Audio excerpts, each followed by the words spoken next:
Hi guys, welcome to Poco Nation, and this is the full review of the Poco X3 Pro. So let's begin with the unboxing and setup of the Poco X3 Pro. The unboxing process is very similar with most Poco devices. Getting inside, you get the welcome to the Poco family card, which is a pretty cute touch for them to include. On the inside, you also get the SIM card ejector tool, stickers from Poco, and one that says everything you need, nothing you don't, which is what this device really is. You also get a clear case included with the cutout, and there it is, the phone with all the specs that you need to know on there. Snapdragon 860, 120Hz, 3.1 UFS storage, and 5160 mAh battery. The back of it has a quad camera setup, but more on that later. Inside, you also get the fast charger adapter included, as well as a Type-C cable.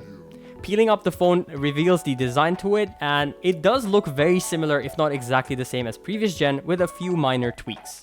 You get the camera and the Poco logo down there with a more stroke sort of design with multiple colors. Let's begin by setting up the phone overall. The setup process is pretty much the same as any Android device. The fingerprint, however, is located on the right power button, which is the best way in my opinion. Now you get into the device itself, and we're going to tweak it up to get it best that it can. But before that, let's talk about the version we got. This is running Android 11 with MIUI 12.1, 6 gigs of RAM, and 128 GB of storage.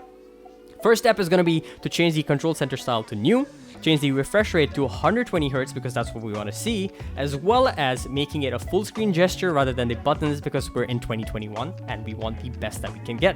And that's pretty much it. You've got the Poco X3 Pro. So now that we have the phone set up on the inside and it's in its perfect form, let's get into the build quality and the design on the X3 Pro. Right off the rib, it looks very similar to the previous generation, almost the exact same externals as the previous gen with some minor tweaks. On the right side of the phone, you've got the power button that doubles as the fingerprint sensor as well as the volume rockers. At the bottom, you have the Type-C, 3.5mm jack, and bottom facing speakers. On the left side, you have got the SIM card where the tray goes in. At the top, you have the IR blaster. In the front, you have the punch hole cutout that's right in the center of the display. At the back, you have the quad camera setup.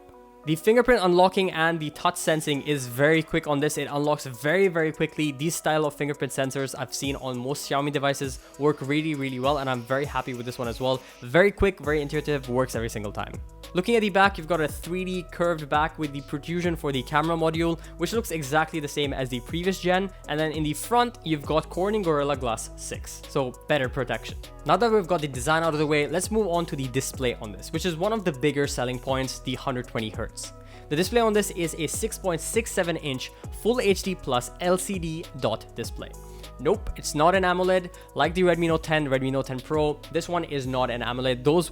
This is an LCD display. That's kind of how they're saving on cost by giving you that stronger processor. But it's 120Hz of refresh rate, 240Hz touch sampling rate with a contrast ratio of 1500 to 1 and a brightness of 450 nits. Now this brightness is pretty good and good enough for most situations. Even when I was outdoors in direct sunlight, I was able to see the screen quite comfortably. It wasn't the brightest display I've ever seen, but it was bright enough for me to view the display easily. I've been using this for about a week, and my thoughts on the display have been, they're alright. The display itself is an LCD panel. The one complaint that I did have on this is the viewing angles aren't the best that I've ever seen.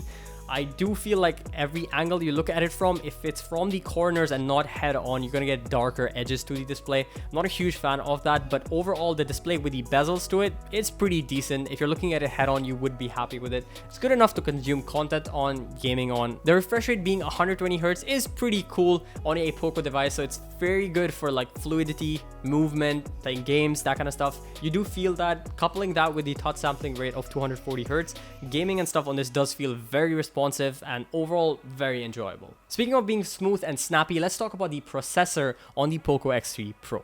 The processor on this is the Snapdragon 860, as I mentioned. That isn't a very well-known processor. It's moderately new. It's kind of a rebranded version of the Snapdragon 855, if I'm not mistaken, so the performance you can expect is going to be almost identical to the Snapdragon 855, if not exactly the same. One thing that I found pretty interesting, a bit weird actually. One of the first apps that I installed was Geekbench on this to test out the benchmarking numbers because the 860 is a relatively new processor, so I want to know where it stands. But I tried running the benchmarking tests and it crashed every time I tried it, so that was a bit weird. Maybe it's a bug with the software, and this is a review unit, so it's a bit funky. But yeah, all that aside, the performance has been pretty good. I've been recording 4K video, taking a bunch of pictures, 48 megapixel stills, gaming, multitasking, watching videos while I'm doing other stuff too. So it's been pretty good for that. I didn't have any lag or stutter issues. Obviously, coupling that with the fast refresh rate as well as touch sampling, all of that together feels very snappy and very, very nice. And that moves us on to the gaming side of things. This is where I really was surprised by the performance on this. The Snapdragon 860 was able to handle high graphics and very high refresh rates using Call of Duty Mobile. I tried PUBG, I tried Asphalt. All the games felt really good on this. The graphics turned out really, really nice. I do wish it was an AMOLED display to get that max punchy color stuff, but the LCD was good enough, I guess, if you look at it head on. But in terms of gaming and performance, really, really good. If you're buying it for the gaming factor, you would definitely appreciate this. One other thing about this is that the sound on this is pretty good too, so you don't need to put on headphones while you're gaming. I like that a lot because it is a dual speaker system, so you get a bottom facing speaker as well as the earpiece grill acts as a second speaker. So while you're gaming, you're not going to block the second speaker. It's all just firing straight at you. It does sound pretty good. The mids and highs are pretty good. The bass, surprisingly, is a little bit punchier than I expected. The phone does not have a lot of weight to it, like I mentioned, but the vibration on the inside does act to have that enhanced bass experience for listening to music, watching content, even gaming on this. If you want that sound coming out straight from the phone, you wouldn't be disappointed, and the sound quality overall is pretty decent considering the price point. Another reason why gaming on this feels so snappy and quick is because you've got the UFS 3.1 storage, and it offers snappier read and write speed, so you don't have to wait long to load files, games, and apps overall. So everything feels very quick even within games themselves.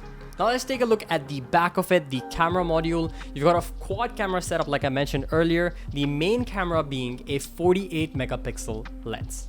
So the camera arrangement goes something like this. You've got a 48 megapixel main sensor, an 8 megapixel ultra wide angle camera, you've got a 2 megapixel macro camera, and then a 2 megapixel depth sensor. Now looking at the image quality, it looks pretty similar to most Poco devices. We haven't seen that much difference here. I would say that I've seen a little bit of improvement in the dynamic range and the overall sharpening of the image. I felt like the Poco X3 NFC had a lot more sharpening on it, but this one doesn't. So I'm happy with that. The HDR colors look a lot better and the rendition is a lot nicer. So I have a couple of examples with HDR turned off and HDR turned on. It looks more realistic than it did before, and I'm quite happy with that. Ultra wide angle images look a lot better too. The processing is done a little bit better. Before, the shadows used to be more crushed and now they're more balanced to the rest of the image. The macro camera is a 2 megapixel. It isn't a tele macro like we saw on the Redmi devices. It's like the old school macro lens. At this point, I feel like you shouldn't even include that. It's not a great camera, to be honest. You can't zoom in or anything on it. The image looks meh.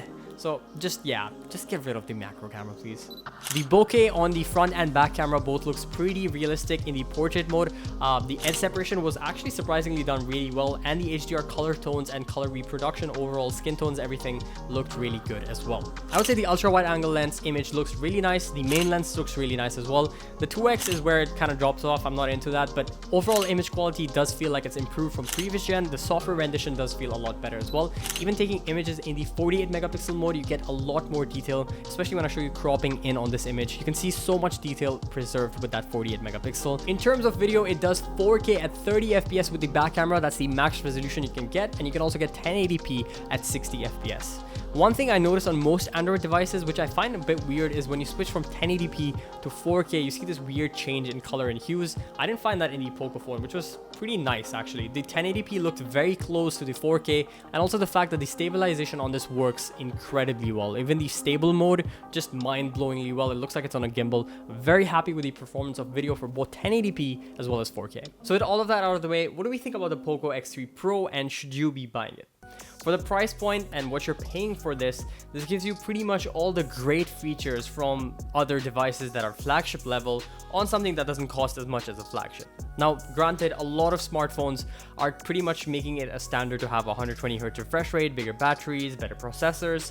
This gives you pretty much all of that minus the AMOLED display. So honestly, if you're in the budget for a new phone and you don't want to spend a lot of money and you don't really care about the display, I would definitely recommend the Poco X3 Pro. But if you're looking for more of the AMOLED display and you're more into that, then I would recommend something like the Redmi Note 10 Pro. So yeah, it's pick your pick at this point. They all are very similar specs as well, and you wouldn't really be making a mistake with either device. This is definitely a recommended device if you're looking for a budget or a mid-range smartphone. You won't be disappointed. Thank you guys for watching. Really hope you enjoyed this video. If you did, make sure you hit that like button and do consider subscribing for more content just like this. And we'll see you again in the next video. Bye.